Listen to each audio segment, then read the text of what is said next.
ஏன் பர்டிகுலர் தங்கத்தையும் ஆன்மீகத்தையுமே நம்ம ஒன்றா பார்க்க வேண்டியது? ஜோதிடம்ங்கிறது ஆன்மீகம் இல்லை, ஜோதிடத்துக்கும் ஆன்மீகத்துக்கும் சம்மந்தம் இல்லை. அதே மாதிரி அறிவியலுக்கும் ஜோதிடத்துக்கும் சம்மந்தம் இல்லை. இது ஒரு கணிப்பு.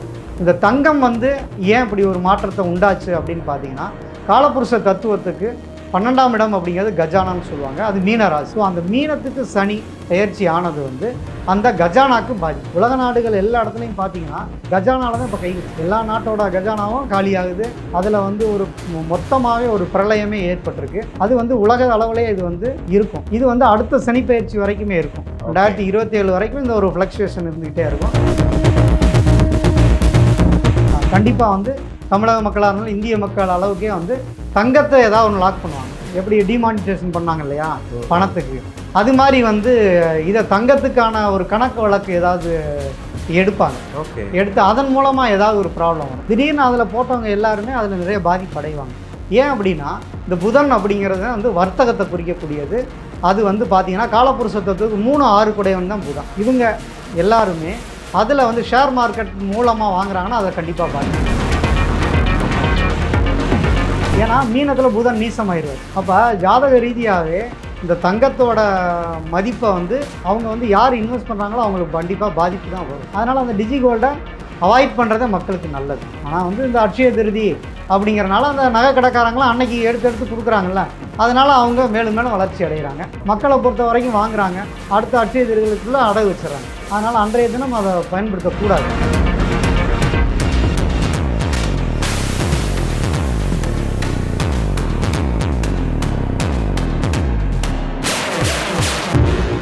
ஆன்மீக பந்தம் நேயர்களுக்கு கிறிஸ்டியின் அன்பு வணக்கம். இன்று நம்மோடு ஜோதிடர் காந்தி முருகேஸ்வரர் இணைஞ்சிருக்காரு. வணக்கம் சார். வணக்கம். இப்போது நீங்கள் நிறைய பேட்டிகளில் பார்த்துருக்கேன். குறிப்பிட்ட சில நாட்களில் குறிப்பிட்ட சில பொருட்களும் குறிப்பாக தங்கத்தை பற்றி நீங்கள் நிறையா பேசியிருந்தீங்க. அது ஏன் பர்டிகுலர் தங்கத்தையும் ஆன்மீகத்தையுமே நம்ம ஒன்றா பார்க்க வேண்டியிருக்கு?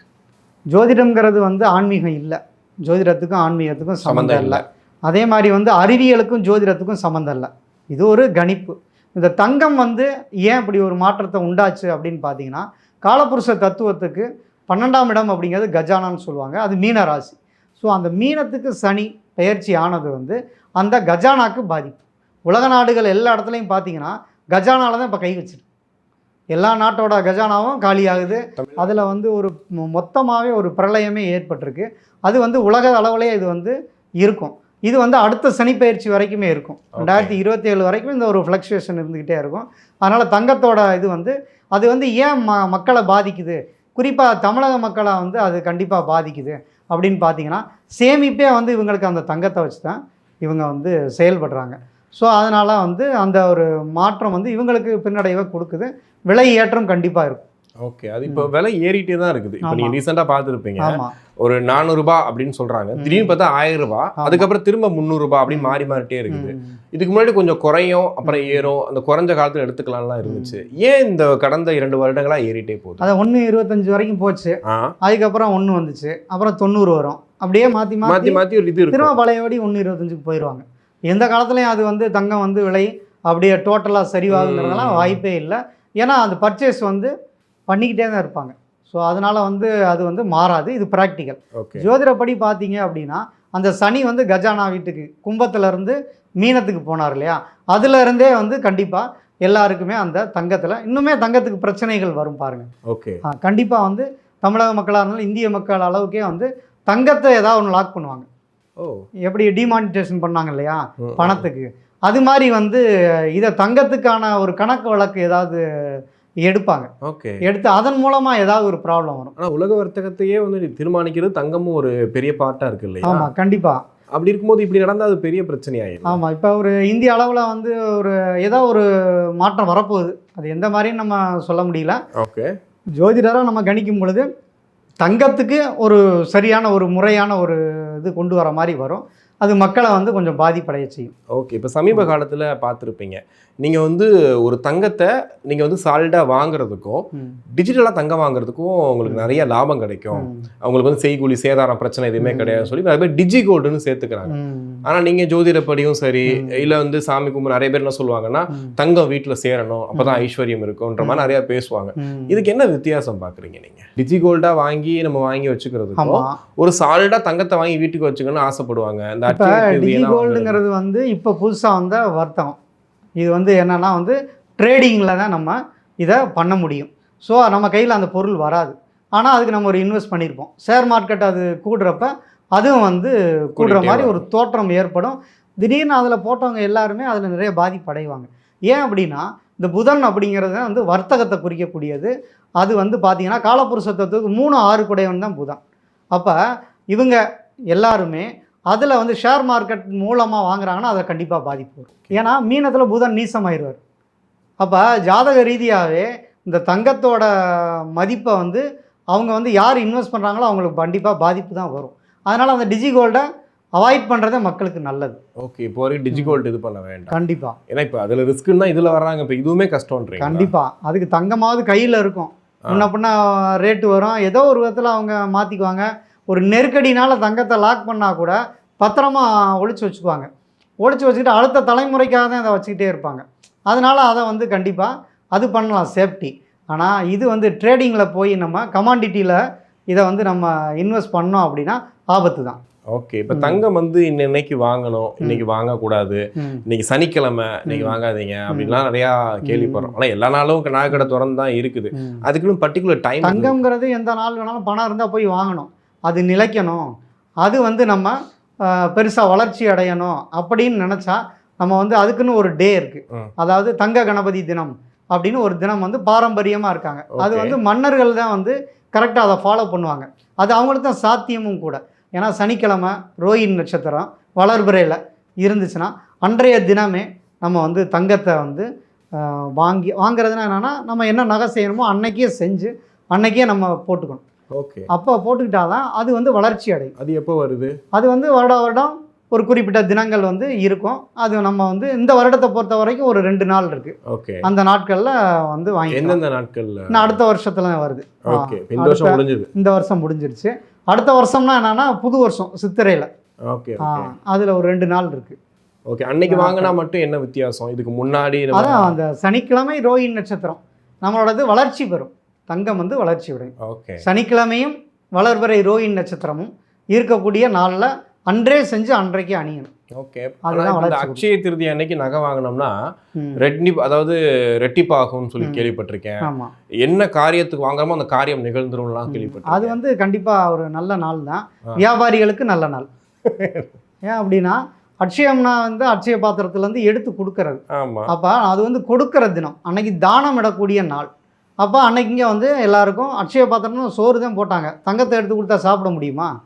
அது சொன்னது வந்து அன்றைய தினம் வந்து நீங்கள் உணவளிங்க, அது வந்து உங்களோட பரம்பரையை வந்து நல்லா செழிக்க வைக்கும், அப்போ கொடுக்க கொடுக்க உங்களுக்கு வந்து திரும்ப வரும் அப்படின்னு. எங்கேயாவது அட்சய பாத்திரத்தில் நகை எடுத்து கொடுத்தாங்கன்னு கதையில் எதுவுமே இல்லையே.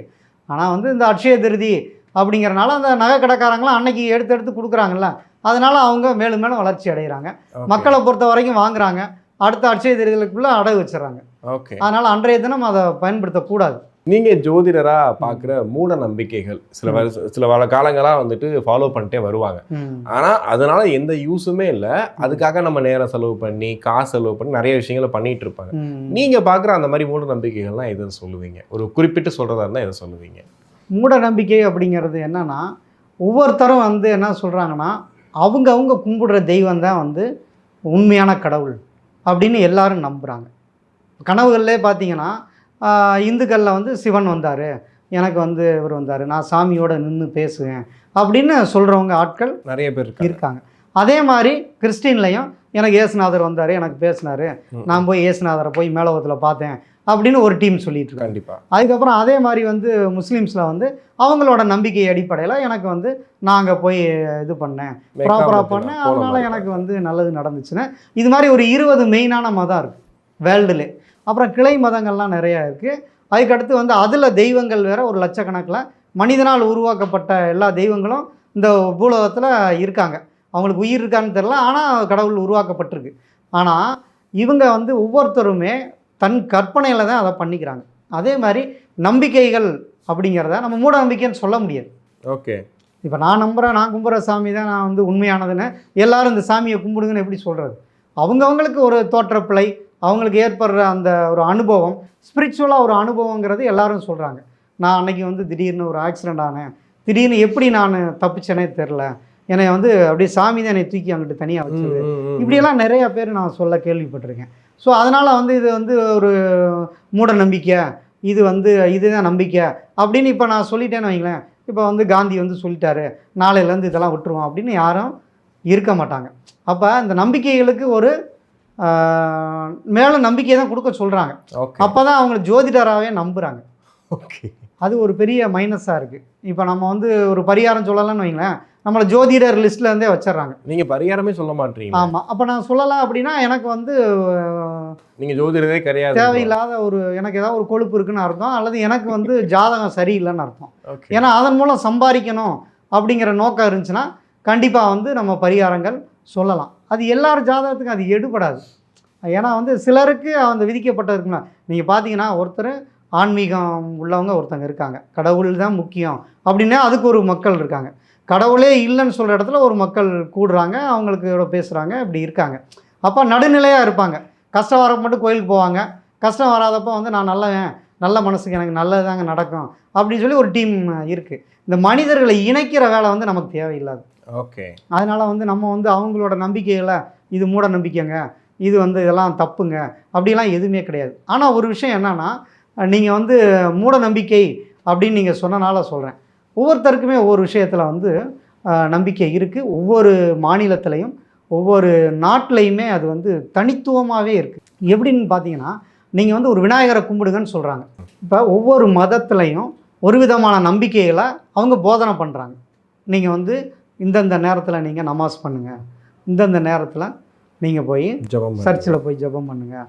அதே மாதிரி வந்து இவங்களும் இந்தந்த வழிபாடு அதிகாலையில் எந்திரிங்க, குளிங்க, இந்த மாதிரி கோயிலுக்கு போங்க அப்படிங்கிறத அவங்க சொல்கிறாங்க. நம்ம நாட்டை பொறுத்த வரைக்கும் நம்மளுடைய ஒரு பாரம்பரியம்னு ஒன்று இருக்கு இல்லையா, அது வந்து இந்து மதம்ங்கிறது நமக்கு அதுக்கு சம்மந்தம் இல்லை, அதை நம்ம பேச வேண்டியதில்லை. தமிழ்நாட்டை பொறுத்த வரைக்கும் ஒரு கலாச்சார பழக்க வழக்கம்னு ஒன்று இருக்குது. அவங்க வந்து ஒரு உதாரணத்துக்கு சொல்கிறேன், ஒரு விநாயகரை நம்ம வந்து எல்லா ஊர்கள்லையும் பார்த்தீங்கன்னா விநாயகருங்கிறது கட்டாயம் வச்சுருக்காங்க. அதை வந்து அரச மரத்தடியில் தான் வச்சுருக்காங்க. ஸோ அந்த அரச மரம் என்ன அப்படின்னு பார்த்தீங்கன்னா, அது வந்து ஆக்சிஜனை உங்களுக்கு வந்து கார்பன் டை ஆக்சைடை கன்வெர்ட் பண்ணி ஆக்சிஜனாக தரக்கூடிய வேலை தான் அது பண்ணுது. அப்போ ஒரு ஊருக்கு ஒரு அரச மரத்தை வச்சுருப்பாங்க, அவுட்டரில் அதை வச்சுருப்பாங்க. எப்பயுமே அந்த காலத்தில் பார்த்தீங்கன்னா ஒரு கிராமம்னா கரெக்டாக வந்து கன்ஸ்ட்ரக்ஷன் பண்ணியிருப்பாங்க வாஸ்துப்படி. அதாவது அந்த வடகிழக்கு மூலையில், அந்த ஊருக்கு வடகிழக்கு மூலையில் பார்த்தீங்கன்னா எல்லா ஊர்லேயும் குளங்கள் இருக்கும். ஓகே, அதுக்கு பக்கத்தில் ஒரு அரச மரம் இருக்கும். இங்கே இந்த பக்கம் வந்து தென்மேற்கு பகுதிகளில் பார்த்தீங்கன்னா கொஞ்சம் உயரமாக இருக்கும். அந்த பகுதிகளில் தான் மக்கள் வந்து குடியிருப்பாங்க, வீடு கட்டி இருப்பாங்க. ஒரு மழை பெஞ்சிச்சுன்னா தென்மேற்கு மூலையிலேருந்து நேராக வடகிழக்கு மூலைக்கு வந்து தண்ணி ஸ்டோரேஜ் ஆகும், அதை அவங்க பயன்படுத்திக்குவாங்க. அப்போ மேட்டு பகுதிகளில் அவங்க வாழ்வாங்க. கோயிலும் அது மாதிரி மேட்டு பகுதிகளில் தான் வச்சுருப்பாங்க. அது வந்து ஏன்னா எல்லோரும் குடிசை இதில் இருப்பாங்க, ஒரே ஒரு கட்டடம் மட்டும்தான் இருக்கும், அது கோயிலாக இருக்கும், கல் கட்டிடமாக இருக்கும். அது வந்து விலங்குகள் ஏதாவது வந்தால் எல்லாரும் அதில் போய் அடைஞ்சிக்குவாங்க, அல்லது வந்து போர் நடக்கிறப்ப அவங்க பாதுகாப்புக்காக அங்கே இருப்பாங்க. அதே மாதிரி வந்து மெடிசன் எல்லாம் வந்து அங்கே தான் வந்து கோயில்களில் கொடுத்துருக்காங்க. ஏன்னா நீங்கள் நிறைய கோயில்களில் நீங்கள் போய் பார்த்தீங்கன்னா அந்த அந்த மருந்து அரைச்ச இதெல்லாமே அப்படியே இருக்கும், இன்னும் அந்த சில எச்சங்கள் இருக்குது, வரலாற்று பதிவு இருக்குது. அப்போ அதுக்காக தான் அந்த கோயிலுங்கிறத நிர்மாணித்தாங்க. இதை வந்து நீங்கள் ஆன்மீகத்தோடு இணைக்க வேணால், நான் அது இதாக சொல்கிறேன் அறிவியலாம். அப்படி பார்க்கும்போது விநாயகர் அப்படிங்கிற அரச மரத்தில் வச்சுருக்காங்க. இது பியூரிஃபை பண்ணியிருக்கு. ஒரு சின்ன கிராமம் இருந்தால் அரச மரம், பெரிய கிராமம் இருந்தால் ஆலமரம். ஏன்னா அங்கே இப்போ நிறைய மக்கள் இருக்காங்க, அந்த கார்பன் டை ஆக்சைடை ஆலமரம் வந்து ஃபில்ட்ரு பண்ணி கொடுக்கக்கூடியதான், அது ஒரு மெஷின் மாதிரி வச்சுக்கோங்களேன். இப்போ அதில் இவங்க வந்து விநாயகரை வைக்கிறாங்க. விநாயகருக்கு வந்து எத்தனை அறிவு? அதாவது யானைக்கு 5 அறிவு, 5 அறிவு, நமக்கு 6 அறிவு. அப்போ அந்த விநாயகரோட சிம்பல் என்ன அப்படின்னு பார்த்தீங்கன்னா, விநாயகர் தலை, உடல் வந்து பார்த்தீங்கன்னா மனித உடல். அப்போ மனித உடல், இதோட யானை முகம். அப்போ நம்ம பிறக்கும் பொழுது 5 அறிவோட தான் பிறக்கும். பிறந்தோன்னே எல்லாரும் வந்து 6 அறிவு எல்லாமே தெரிஞ்சிட போகிறது. அப்போ இந்த உருவத்தை அரச மரத்துக்கு அடியில் வச்சுருக்காங்க. இப்போ இந்த அரச மரத்துக்கு எல்லாரும் போய் அதிகாலையில் போய் நீங்கள் தண்ணி எடுத்து ஊற்றி சாமி கும்பிடுங்க அப்படின்னு அந்த பழைய இதில் எல்லாருக்குமே தெரியும். நீ போய் எதுனாலும் வந்து விநாயகர் கோயிலில் போய் கும்பிட்டு வாப்பாம்பாங்க. ஆமாம், நம்பிக்கையாக சொல்லுவாங்க. அவங்க பக்கத்தில் அந்த குளம் இருக்கும், இல்லை ஆறு போகும், அதை ஒட்டி தான் அவங்க வச்சுருப்பாங்க. அப்போ அங்கே அதிகாலையில் போய் முதல்ல குளிச்சு உடல் தூய்மை பண்ணிவிட்டு இங்கே வந்து எம்டி ஸ்டொமக் அப்போ அதில் வந்து அந்த அரச மரத்தை சுற்றுவாங்க. அப்போ அந்த பிரம்ம முகூர்த்தத்தில் அந்த அதிகாலை நேரத்தில் சூரிய உதயத்துக்கு நெருக்கமான நேரத்தில் அங்கே போவோம். அப்போ ஓசோன் வந்து அதிகமாக அந்த அரச மரத்தை சுற்றி தூய்மையான காற்று கிடைக்குது. ஸோ அந்த இடத்துக்கு நம்ம போய் ஒரு சுற்றிட்டு வந்து அங்கே விநாயகர் அப்படிங்கிற தெய்வத்தை நம்ம கும்பிட்றோம். ஸோ அப்போ விநாயகரை கும்பிட்ற வழிபாட்டு முறைன்னு ஒன்று வச்சுருக்காங்க. அது என்ன அப்படின்னு பார்த்தீங்கன்னா அப்போ தோப்பிக்கரணம் போடுறப்ப என்ன ஆகுது, உங்களுக்கு வந்து அந்த 2 காதையும் பிடிச்சி அது ஒரு ஆசனம். அப்போ அதை நம்ம ப்ராப்பராக குனிஞ்சு பண்ணணும். இப்போ நிறைய பேர் பார்த்தீங்கன்னா வந்து விநாயகர் கோயில் போவோம், இப்படி பைக்கில் போய்கிட்டே இருப்பாங்க, அப்படி பார்த்தோன்னே அப்படின்னு ஒரு கிஸ் அடிச்சுட்டு நீங்கள் பார்த்துக்கணும் இன்னைக்கு அப்படின்ட்டு போகிறது வழக்கம். ஏன்னா இது இவங்களோட மனிதர்களோட இயல்பு தான். ஆமாம், ஏன்னா கடவுளோட அவ்வளோ தூரம் அப்படியே ஃப்ரெண்டு மாதிரி அப்படின்னு நினைக்கிறாங்க. கணேசா இப்போ உன்னை நம்பி தான் இன்னைக்கு நான் போகிறேன், வியாபாரத்துக்கு போகிறேன், நீ பார்த்துக்கப்பா அப்படின்ட்டு போவாங்க. அது வந்து அவங்களுக்கு நம்பிக்கை. ஆனால் அதன்படி அவங்களுக்கு சக்ஸஸ் கிடைக்கிது, அவங்க ஃபாலோ பண்ணுறாங்க. அது ஆனால் இந்த 7.5 சனி அஷ்டம சனி காலங்களில் பார்த்தீங்கன்னா ரொம்ப டிப்ரெஷன் ஆயிரும், வேலை போயிடும், குடும்பத்தில் பிரச்சனை ஆயிரும், ரொம்ப மன நிம்மதி இழந்திருப்பாங்க. ஸோ அப்போ முடிவெடுக்க முடியாது. எப்பயுமே ஒரு கன்ஃபியூஸாக இருக்கிறப்ப கண்டவங்க ஒவ்வொருத்தரும் ஒன்று சொல்லுவாங்க, அதனால் அவங்களால எந்த இதுலையும் முடிவெடுக்க முடியாது. அப்போ அந்த கோயிலுக்கு போவாங்க. அப்போ அவங்க போய் அவங்க தோப்புக்காரனை போகிறப்ப உங்களுக்கு வந்து மூளை டியூன் ஆகும். அப்போ அதிகாலையில் உங்களுக்கு மூளையை வந்து டியூன் பண்ணுறாங்க. அந்த அருகம்புல்லை வந்து மாலையாக போட சொல்கிறாங்க. நம்ம இதில் என்னன்னா ஒவ்வொரு மருத்துவத்தையும் அந்த உணவாக படைக்கிற ஒரு சிஸ்டத்தை அவங்க வச்சு. நீங்கள் ஆஞ்சநேயர் பார்த்தீங்கன்னா துளசி வைக்க சொல்கிறாங்க, இது வந்து அருகம்புல் போட சொல்கிறாங்க. அப்போ டைஜஷன் ப்ராப்ளம் ஆயிரும், குடல் பிரச்சனை ஆயிரும் இந்த டிப்ரெஷனாக இருக்க நேரம். ஸோ அப்போ இந்த அருகம்புல் மாலை ஏன் போட சொன்னாங்கன்னா, காலையில் கொஞ்சோண்டு அருகம்புல் ஜூஸு குடி, அருகம்புல்லை நீ அரைச்சி நீ வந்து ஒரு சின்ன உருண்டை மாதிரி அந்த காலத்தில் பண்ணுவாங்க. ஸோ அதை பண்ணிக்கோங்க. அப்போ கோயில்னு பார்த்தீங்கன்னா கிருமி நாசினிகள் ஒரு மஞ்சத்தூளை வந்து நம்ம அதில் போட்டு பண்ணுறது தான் வழக்கம். இப்போ தானே எல்லாம் வந்துடுச்சு சந்தனம் அது, ஆனால் அந்த காலத்தில் மஞ்சள் தான். ஸோ அப்போ அந்த மஞ்சளை அவங்க பயன்படுத்தி அந்த விநாயகருக்கு தண்ணி எடுத்து ஊற்றி நம்ம வந்து தோப்புக்கரணை போட்டிங்க அப்படின்னா அன்றைய தினத்துக்கான ஒரு நல்ல சுவாச காற்று, நல்ல ஒரு மூளை டியூன் ஆயிரும். அப்போ எடுக்கிற முடிவுகள் வந்து ஒரு நிதானம் கிடைக்கும். அப்போ இது ஒரு கம்ப்ளீட்டாக வந்து உடல் ரீதியாகவும் மன ரீதியாகவும் பண்ணக்கூடிய ஒரு ப்ராசஸாகவே இருக்குது. ப்ராசஸ் தான் இது. இதை வந்து நம்ம நார்மலாக சொன்னோம்னு வைங்களேன், நம்ம விநாயகரை போய் நீ வந்து இப்படி கும்பிடுப்பானே, ஆமாம் காலங்காத்தால் போய் நீ எழுப்பாத அப்படின்னு போரியை பொத்திக்குவாங்க. ஏன்னா 7.5 சனி அஷ்டம சனி காலங்களில் சோம்பேறித்தனம் அதிகமாயிரும், போக மாட்டாங்க. ஆனால் நீ தெய்வத்தை கும்பிடு, உனக்கு வந்து நல்லதுன்னு அங்கே ஒரு தெய்வம்னு ஒன்றை கொண்டு வந்தாங்க. ஸோ அப்போ தான் இவங்க ஃபாலோ பண்ணுவாங்க. ஓகே, ஒரு வழிமுறையாகவே அப்படியே ஃபாலோ பண்ணி. அதனால தான் பார்த்தீங்கன்னா இந்த நூற்றாண்டு வரைக்குமே தொடர்ந்து வந்துட்டு இருக்கு. அப்போ முன்னோர்கள் சொன்ன நம்பிக்கைகள், மூட நம்பிக்கைகள்னு அதை பின்னால் அவங்க சொன்னாங்க. ஆனால் அவங்க சொன்ன ஒவ்வொரு இதுலையும் நீங்கள் பார்த்தீங்கன்னா கண்டிப்பாக அதுக்குள்ளே ஒரு அறிவியல் இருக்குது. ஓகே, இப்போ நீங்கள் இந்த அங்கப்பிரவேசனம் பண்ணுறதை பார்த்துருப்போம் அப்படின்னு பார்த்தீங்கன்னா அவங்களுக்கு உடல் ரீதியாக ஏதாவது ஒரு பிரச்சனை இருக்குது அப்படின்னு சொன்னால் அவங்க அங்கப்பிரவேசனம் பண்ணணும். அதே மாதிரி கோயில்கள்னு பார்த்தீங்கன்னா நீங்கள் வந்து அங்கே ஆற்று மணல் சுற்றி போட்டிருப்பாங்க. ஸோ அப்போ அதிகாலையில் போகிறப்ப என்ன ஆகுனா நமக்கு வந்து காலில் அக்கு பஞ்சர் ஆகும். செருப்பு போடாமல் போனீங்கன்னா இன்றைக்கி எல்லாம் சொல்கிறாங்களே, யூடியூப் இப்போல்லாம் நிறைய பேர் பார்க்குறாங்க, அப்போ மணலில் நீங்கள் நடங்க, நீங்கள் வந்து வெறுங்காலில் நடந்தீங்கன்னா எவ்வளவு மாற்றம் ஒரு 25 நாள் வருகிறது பாருங்கள்னு போடுறாங்க. விஜய் ஆண்டனி கூட வெறுங்கால தான் நடக்கிறார். இப்படி எல்லாம் வந்து சொல்கிறாங்க. இதைத்தானே முன்னாடி சொன்னாங்க. இங்கே வந்து அதை ஒரு மதமாக்கப்பட்டு இதை வந்து இந்த இதெல்லாம் மதிக்கக்கூடாது. அதாவது ஒரு ஆங்கிலேயர்கள் இருக்காங்க, அவங்க இங்கே வந்த பிறகு தான் இங்கே ஒரு மதம் வந்து கடைபிடிக்கப்படுது. வேற்று மனிதர்கள் இங்கே வந்த பிறகு தான் அவங்க வந்து இவங்க அவுரங்கசீப் காலத்தில் தான் நெருங்கி இங்கே வந்துட்டாங்க. ஸோ அதுக்கு முன்னாடியும் அந்த இது வந்து போகிறாங்க. அந்த மதம் அப்படிங்கிறது என்னென்னா ஒரு போதனையே செய்யுது. அவங்க அந்தந்த நாட்டுக்கான கலாச்சாரத்தை சொல்கிறாங்க, அந்தந்த நாட்டுக்கான மெடிசனை அவங்க சொல்லியிருக்காங்க.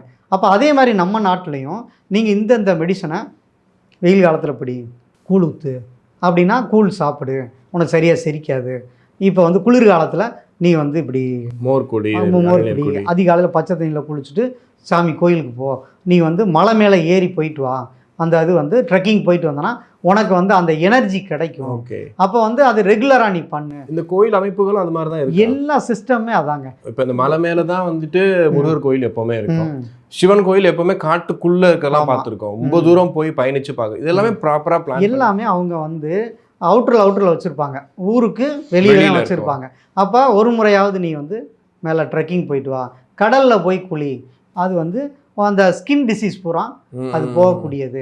இப்படி அந்த பரிகார அமைப்புகள் எல்லாம் பார்த்தீங்கன்னா காலையில் ஒரு கோயிலுக்கு போகிறீங்க, கோயிலுக்கு போனால் அவங்க என்ன தராங்க, அவங்க வந்து ஏலக்காய் இதெல்லாம் போட்டு அவங்க ஒன்று காலையில் கொடுக்குறாங்க. அந்த காலத்தில் என்ன சொன்னால் கோயிலுக்கு போனேன் சரியாயிடுச்சு, எனக்கு பெரிய நோய் இருந்துச்சு அப்படின்னு சொன்னான்னா அவங்க வந்து ஒரு 48 நாள் நீ கோயிலுக்கு போயிட்டு வாப்பாமாங்க. அந்த சொன்னனையும் இவங்க வந்து ப்ராப்பராக பெரியவங்க சொல்லிட்டாங்க நம்ம கோயிலுக்கு போகணுங்கிற ஒரு ஒபீடியன்ட்டி இருந்தது. அப்பா சொன்னால் கேட்கணும், தாத்தா சொன்னால் கேட்கணுங்கிற அந்த ஒரு இது இருந்தது. இன்றைக்கி புருஷன் சொன்னால் பொண்டாட்டி கேட்கக்கூடாது. இதை வந்து இவங்க என்ன நினச்சிக்கிட்டாங்க, அந்த வந்து எனக்கு உரிமை அது, நீ சொல்கிறத நான் ஏன் கேட்கணும், நான் இண்டிவிஜுவாலிட்டி அப்படின்னு சொன்னால் இப்படி தான் நோய் வந்து தான் சாக முடியும். இன்றைக்கி நீங்கள் பார்த்தீங்கன்னா அந்த காலத்தில் இருந்த நோயை விட இன்றைக்கி வந்து நோய்களுக்கு மருந்துகள் அதிகமாகிடுச்சு அப்படின்னு சொல்கிறாங்க. ஆனால் பார்த்தீங்கன்னா மனநோயாளிகள் அதிகமாயிட்டாங்க. அப்போ ஆளாளுக்கு மருந்து சொல்கிறாங்க, ஆளாளுக்கு ஜோசியம் சொல்கிறாங்க, ஆளாளுக்கு அவன் அனுபவத்தை வந்து சொல்கிறாங்க. ஆனால் முன்னோர்கள் ஒன்று செட் பண்ணி வச்சுருக்காங்கள, அதை பூரா உடைக்கிறோம். இப்போ ஒரு விநாயகர் கோயில் நான் சொன்னேன், இப்போ நீங்கள் ஒரு 20 வருஷத்துக்கு முன்னாடி விநாயகர் கோயிலெலாம் பார்த்தீங்கன்னா எந்த தடுப்புமே இருக்காது. இப்போ என்னென்னா அதுக்கு லாக் பண்ணிட்டாங்க. லாக் பண்ணி அதுக்கு வந்து பூட்டு போட்டு பூட்டி வச்சு அதுக்கு ஒரு ட்ரஸ்ட்டு ஃபார்ம் பண்ணி அதன் மூலமாக ஒரு வியாபாரமாக அதை மாற்றிட்டாங்க. கண்டிப்பாக. ஆனால் நம்ம சொன்னது எதுக்காக, அந்த அரச மரத்தை மட்டும் கட் பண்ணிட்டாங்க. அப்போ அரச மரமே இல்லைன்னா நான் இப்போ எந்த கோயிலையும் பார்க்க முடியாது. இப்போ நான் சிட்டியில் இருக்கேன். ஆமாம். இப்போ நான் கொஞ்சம் தள்ளி உள்ளே போனாலுமே கொஞ்சம் அந்த இந்த பக்கம்லாம் போனீங்கன்னா அப்படி தாண்டிலாம் போனா கூட அந்த மாதிரி செட்டப்பில் கோயிலே இப்போ இல்லையே. ஏன்னா இவங்க வந்து அது பொதுவாக ஆக்சிஜன் மெஷின் தானே வைப்பாங்க. அரச மரம் ஆலமரம் வச்சாவே ஆட்டோமேட்டிக்காக அது ஃபில்டர் பண்ணிடும். நம்மளால வந்து இயற்கைக்கு எதிரானவங்க தானே, அதனால் வந்து இவங்க இதெல்லாம் பண்ணுவாங்க. இது ஒரு காலத்தில் எப்பயுமே ஒரு சுற்று வரும் கட்டாயம் வந்து இப்படி ஒரு ஜென்ரேஷன் வந்து திரும்ப பழையபடி வருவாங்க. இப்போ நீங்கள் பார்த்தீங்கன்னா பசங்கள்லாம் வந்து அப்பா அம்மா பேச்ச கேட்குறதில்ல. நீங்கள் அவங்கள கூப்பிட்டு கேட்டு ஏன்பா இப்படி இருக்கீங்க, உங்களுக்கு எப்படின்னா, இல்லைங்க நான்லாம் வந்து எங்கள் அப்பா அம்மா மாதிரி பிள்ளையை வளர்க்க மாட்டேன், நான்லாம் அடித்து தான் பிள்ளையை வளர்ப்பேன்றாங்க. ஏன்னா அடுத்த ஜென்ரேஷன் தயாராகிடுச்சு. ஓகே. இது ஒரு சுற்று. அப்போ அந்த காலத்தில் ஏன் இவ்வளோ நாள் இது வந்து தாங்கி இருந்துச்சு அப்படின்னா, அவங்க வந்து ஒன்று சாமின்னு போய் கும்பிடுனா சரிங்கன்ட்டு போய் சாமி கும்பிட்டாங்க, இல்லைனா அதில் உள்ள அறிவியல் விஷயங்களை கேட்கணும். கண்டிப்பாக நிறைய விஷயங்கள் பேசினா உங்கள் நேரத்துக்கு நன்றி. நன்றி.